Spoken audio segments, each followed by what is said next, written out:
Hola Josep, ¿cómo estás? Muy bien, ¿cómo estás tú, Mauricio? Todo bien, muchas gracias. Estamos acá para conversar sobre la reciente firma del esperado fin de la doble tributación entre Chile y Estados Unidos a través de este tratado. Y acá tengo un par de preguntas que me gustaría profundizar, partiendo con si nos puede dar un poco de contexto de la historia de este tratado, sobre todo considerando que las ganancias para ambas partes son entendibles y deseables. ¿Por qué tardó tanto en materializarse? Sí, bueno, uno eh, vuelve atrás y uno piensa, bueno, Chile, ¿cuándo empezó a suscribir estos convenios para evitar efectivamente la doble tributación? Y eso empezó alrededor de 1997, 98, cuando se empieza este proceso, y uno de los países que estaba en el foco de Chile era justamente Estados Unidos.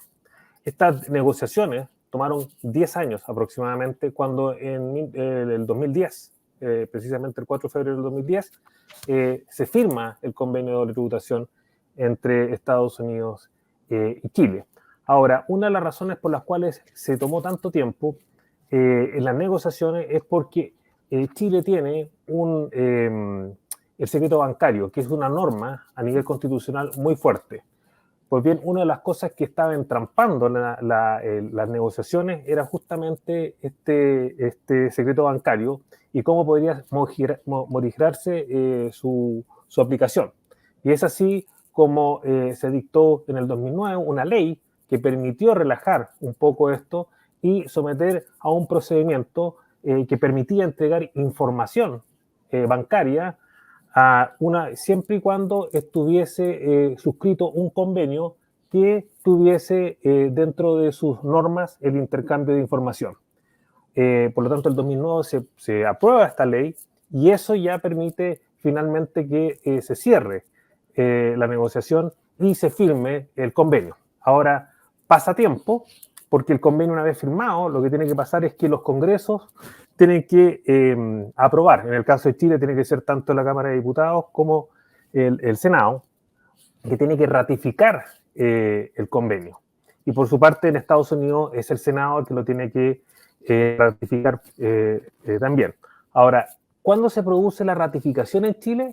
Se produce en septiembre del 2015. En septiembre del 2015, el Congreso chileno ratifica el convenio y quedamos a la espera que lo haga Estados Unidos. Ahora, en ese intertanto, se producen elecciones en Estados Unidos y además se logra una mayoría republicana. En ese contexto hay un senador por el estado de Kentucky, que es Rand Paul, que conforma la Comisión de Relaciones Exteriores, y él tenía una mirada muy particular respecto de la cláusula de intercambio de información, donde él básicamente decía que se oponía a que una autoridad extranjera obtuviese información de ciudadanos norteamericanos.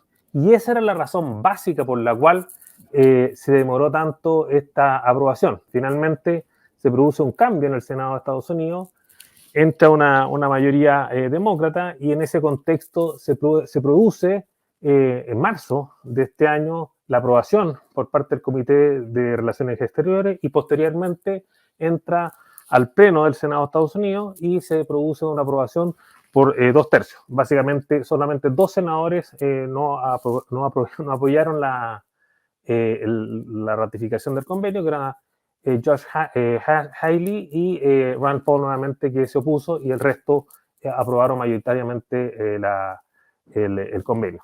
Ahora, ¿qué es lo que falta?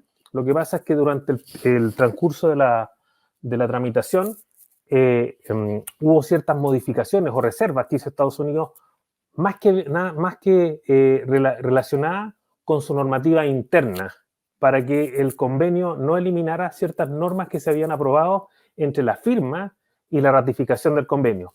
Y por lo tanto, lo más probable es que este convenio vaya a tener que ratificarse nuevamente en esta parte al Congreso de Chile, pase por la Cámara de Diputados y por el Senado. No obstante lo anterior, lo más probable, ya el presidente Boric dijo que está a favor de la aprobación del convenio, es que este convenio se apruebe, dado que hay un consenso bastante transversal, en el sentido de que es algo que sería bueno para Chile, a nivel de inversión y obviamente mostrar ciertos logros y el impacto que esto también puede tener a nivel de la economía y de la confianza que pueda generar también a nivel de los inversionistas extranjeros, específicamente los inversionistas norteamericanos que tienen una alta presencia en Chile. ¿Ese es el único paso que faltaría acá en Chile para que este tratado entre en vigencia plena? Claro, una vez ratificado, tiene que haber un intercambio de notas. Una vez que se produce el intercambio de notas, que diga que terminó la aprobación por Estados Unidos y se terminó la aprobación por Chile, en ese momento entraría en vigencia. Ahora, hay una vigencia que difería respecto de ciertas, respecto de rentas que estén sujetas al impuesto adicional o a una retención en la fuente. Esas van a entrar en la misma fecha en que se entregue la última nota informando que se ha terminado el proceso de ratificación. Y respecto de las demás rentas, tendría que ser a partir del 1 de enero del 2024. Perfecto. Me imagino que los alcances y efectos son súper amplios, pero si nos vamos a los principales, ¿cuáles serían las consecuencias inmediatas o en el mediano plazo, tanto para las personas como para las empresas, entendamos contribuyentes, chilenos que invierten en Estados Unidos y viceversa, al firmarse este tratado? Sí, hay un beneficio bien relevante, sobre todo en lo que tú estás hablando de inversionistas en rentas pasivas, por ejemplo. ¿Por qué? Porque Estados Unidos tiene una tasa de retención bien alta. Estoy hablando de un chileno que va a invertir a Estados Unidos y por lo tanto obtiene un retorno de esas rentas pasivas, ya sea por dividendos, intereses, incluso royalties. Estados Unidos aplica una tasa del 30% en esa retención. Y es bien importante respecto a los intereses, porque en general, cuando tú recibes un interés en Chile, tienes una tasa del 30%, pero ¿qué va a pasar? Que acá en Chile no vas a poder utilizar ese 30% como crédito. Hoy día, ¿qué va a pasar? Por ejemplo, a nivel de intereses, esos intereses van a caer a un 4% como mínimo, o a un 10%, dependiendo del tipo de interés que se trate. Y además, lo que te va a permitir es que ese impuesto que pagaste lo vas a poder utilizar como crédito contra tu impuesto acá en Chile. También tiene importancia a nivel de dividendos. Los dividendos en Estados Unidos, nuevamente, la tasa, cuando tú te distribuyen un dividendo desde Estados Unidos hacia Chile, la tasa del withholding tax en Estados Unidos es de un 30%. Ahora esa se va a reducir significativamente a un 5 o un 10% dependiendo de la participación. Si tienes más de un 5% de participación, la tasa va a ser, perdón, tienes más de un 10% de participación en la sociedad, el máximo que te van a poder aplicar es de un 5% y obviamente que ese dividendo, el impuesto que se aplique a ese dividendo, vas a poder utilizarlo como un crédito. Por lo tanto, ahí hay un beneficio real para los inversionistas chilenos. Y además también el tema de royalty se baja sustancialmente cuando tú tienes un royalty baja al 10% y en algunos casos incluso al 2%, especialmente en materia de arrendamiento de maquinaria. Entonces, desde un punto de vista del inversionista chileno, obviamente que esto hace mucho más atractivo invertir en Estados Unidos. No olvidemos que Estados Unidos tiene una tasa corporativa baja del 21%, a diferencia de la que tenemos nosotros en Chile. Por lo tanto, ir a invertir a Estados Unidos puede ser mucho más atractivo. Y obviamente que con estas rebajas de tasa, no obstante que tu renta puede que tribute acá en Chile, tú vas a poder aprovechar como crédito, porque eso te lo asegura el convenio por esa inversión. Ahora, desde el punto de vista de los inversionistas norteamericanos, o que sean residentes en Estados Unidos, en Chile, ahí tienes también el mismo efecto, pero hay uno bien relevante, porque Chile tiene una norma bien especial, que cuando tú tienes servicios que prestas desde Estados Unidos a personas en Chile, en ese caso, la regla general es que tú tienes un withholding tax del 35%, un impuesto de retención del 35%. Es decir, cuando yo pago, cuando se paga desde Chile hacia el extranjero, hacia Estados Unidos, un servicio que está siendo prestado en Estados Unidos, la tasa es de un 35%. Esa tasa va a quedar en cero en la medida que no tengas un establecimiento permanente en Chile. Es un poco más técnico, pero ahí se produce un beneficio real. Desde un punto de vista también de las ganancias de capital, es relevante. Si yo tengo eventualmente un inversionista extranjero, tiene una participación en una sociedad chilena, la ganancia de capital eventualmente puede bajarse a un 16%, donde hoy día ese impuesto es del 35% siempre que se cumplan ciertos requisitos. También puede ser incluso que la tasa del impuesto sea cero en Chile cuando tú estás en presencia de un fondo de pensiones que tenga su residencia en Estados Unidos o en Chile y obtenga una ganancia capital de acciones de entidades chilenas. Hay que cumplir ciertos requisitos.